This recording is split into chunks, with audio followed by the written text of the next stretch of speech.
Question f of x given है 3 into square root of x minus 2 plus square root of 4 minus x के लिए alpha और beta minimum and maximum value है, तो हमें alpha square plus 2 beta square का value find करना। It means हम लोगों को एफ ऑफ एक्स के रेंज को पहले फाइंड करना है, क्योंकि जब रेंज को फाइंड करेंगे तो ऑटोमेटिक अल्फ़ा बीटा मिल जाएगा।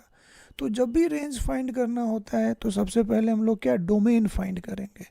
तो एफ ऑफ एक्स के डोमेन को फाइंड करने के लिए क्या कंडीशन अप्लाई करना पड़ेगा, तो देख सकते हैं कि एक्चुअल में एफ ऑफ एक्स क्या है 3 into square root of x minus 2 plus square root of 4 minus x.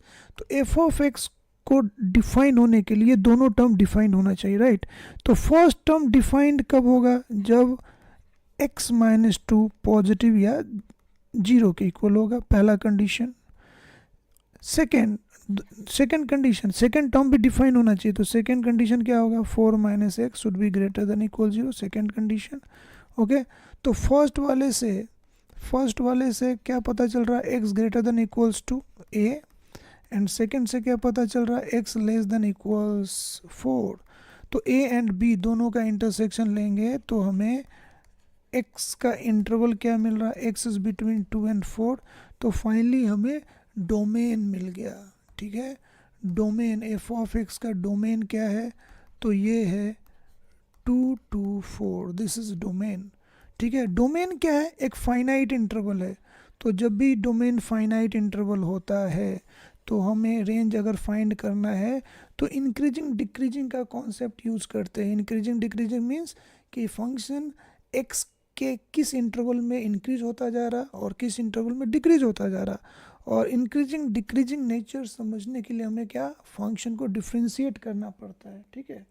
तो चलिए डिफ्रेंशिएट करते हैं, एफ ऑफ एक्स को डिफ्रेंशिएट करेंगे तो क्या मिलेगा, पहले टर्म के लिए मिलेगा 3/2 into square root of x minus 2। Okay, अब यहाँ पे क्या मिलेगा 2 into square root of 4 minus x, और 4 माइनस एक्स को डिफ्रेंशिएट करेंगे तो -1। ओके, तो कुछ ऐसा दिख रहा, एफ डैश एक्स तो मिल गया। It means f dash x क्या मिला, ये मिला हमें 3/2 into square root of x minus 2 upon 2 into square root of 4 minus x, ऐसा मिल गया, ठीक है। ऐसा लिखते हैं कि if f dash x is greater than equal 0, तो x का कंडीशन क्या होगा वो चेक करना है। तो f dash x greater than equal 0 का मीनिंग क्या हुआ कि 3/2 root x minus 2 minus greater than equal 0, ऐसा लिख सकते हैं। इसका मीनिंग इसको ऐसा भी लिख सकते हैं। अब क्योंकि 2 क्या है पॉजिटिव है, तो दोनों साइड को 2 से मल्टीप्लाई करेंगे तो इनइक्वलिटी साइन चेंज नहीं होगा। और अब डायरेक्ट क्योंकि स्क्वायर रूट पॉजिटिव होता है तो हम यहाँ पे क्रॉस मल्टीप्लाई करेंगे ना, तो इनइक्वलिटी साइन चेंज नहीं होने वाला है क्योंकि स्क्वायर रूट पॉजिटिव होता है। अब आप दोनों साइड को स्क्वायर कर दीजिए, स्क्वायर करने पे भी इनइक्वलिटी साइन चेंज नहीं होगा, क्यों, क्योंकि दोनों साइड को पॉजिटिव है। तो क्या मिलेगा हमें ना, 9 into 4 minus x greater then x minus 2, ठीक है। तो इसको सॉल्व करते हैं हम लोग, तो अब पता चल रहा 36 प्लस 2 लेस देन 10x। तो पता ये चल रहा है कि x जो है लेस देन और इक्वल्स क्या है 38/10, ठीक है। इट मीन्स इससे क्या पता चला, इससे ये समझ में आ रहा कि f dash x greater than और equal 0 if x is less than और इक्वल्स 38/10।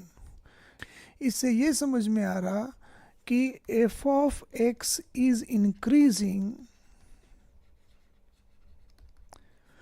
ओके, व्हेन, अब x 38/10 से छोटा तो है बट ग्रेटर क्या होगा, तो 2, क्योंकि 2 के बियॉन्ड नहीं जा सकता, डोमेन तो 2 to 4 है।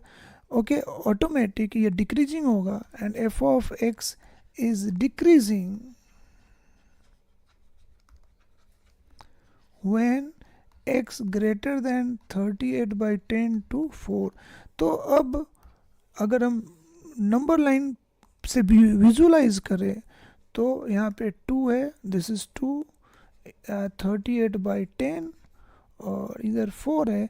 तो हमारा फंक्शन कैसा जा रहा है, फंक्शन 2 से 38/10 तक ऐसे इंक्रीज होगा, फिर 38/10 से ये डिक्रीज होगा। तो इसको देख के क्या लग रहा है, इसे देख के लग रहा है कि एफ ऑफ एक्स का जो ग्रेटेस्ट वैल्यू है बीटा, जो कि ग्रेटेस्ट वैल्यू है एफ ऑफ एक्स का, तो ये कितने के इक्वल होगा, 38/10, या इसको हम लोग लिख सकते हैं एफ ऑफ 19/5 लिख सकते हैं। ठीक है, तो ये वैल्यू 5 ऐसा मिलेगा। ठीक है, तो अब एक काम करते हैं, अब इसे यहाँ पे लिख देते हैं, right here, that is beta is equal to 3 into √9/5। तो √9 क्या होगा, 3/5, और ये क्या हो जा रहा है 1/5। तो फाइनली दिख रहा है 10/5, जो कि 2√5 के इक्वल हो गया। तो बीटा हमें मिल गया, बीटा इज व्हाट 2√5। अब अल्फा मिनिमम वैल्यू, तो अब दिख रहा है कि मिनिमम वैल्यू या तो 2 पे मिलेगा, जब x 2 है तब मिनिमम मिलेगा, या x जब 4 है तो मिनिमम मिलेगा। तो अब अल्फ़ा को क्या लिखेंगे, अल्फ़ा होगा minimum out of what, F of 2 F of 4, मतलब एफ ऑफ 2 और एफ ऑफ 4 में जो मिनिमम है वही अल्फ़ा का वैल्यू होगा। ठीक है, तो अब देखते हैं एफ ऑफ 2 कितने की इक्वल होगा, तो एफ ऑफ 2 को 3 into square root of 2 minus 2 plus square root of 4 minus 2। ठीक है, कॉमा एफ ऑफ 4 क्या होगा, 3 into square root of 4 minus 2, और ये दिख रहा है ये 0 हो जा रहा है। ठीक है, इन दोनों में चेक करते हैं which one is okay, minimum कौन है। तो यहाँ पे 0 मिल रहा है, ये √2 के इक्वल मिल रहा है, और ये क्या मिल रहा है 3√2 मिल रहा है। तो obviously √2 smallest value is √2। Alpha क्या मिलेगा, √2। अल्फ़ा मिल चुका, बीटा भी मिल चुका था, तो अब हमें alpha square plus 2 beta square का वैल्यू फाइंड करना है। तो alpha square 2 into beta square क्या दिख रहा 4 into 5, so 2 plus 42। Option B is correct answer. Okay, हमारे चैनल को लाइक कीजिए, सब्सक्राइब कीजिए और शेयर कीजिए। बेल आइकन को दबाना मत भूलिएगा ताकि आपको हमारे चैनल के नए वीडियोस के नोटिफिकेशन मिलते रहें।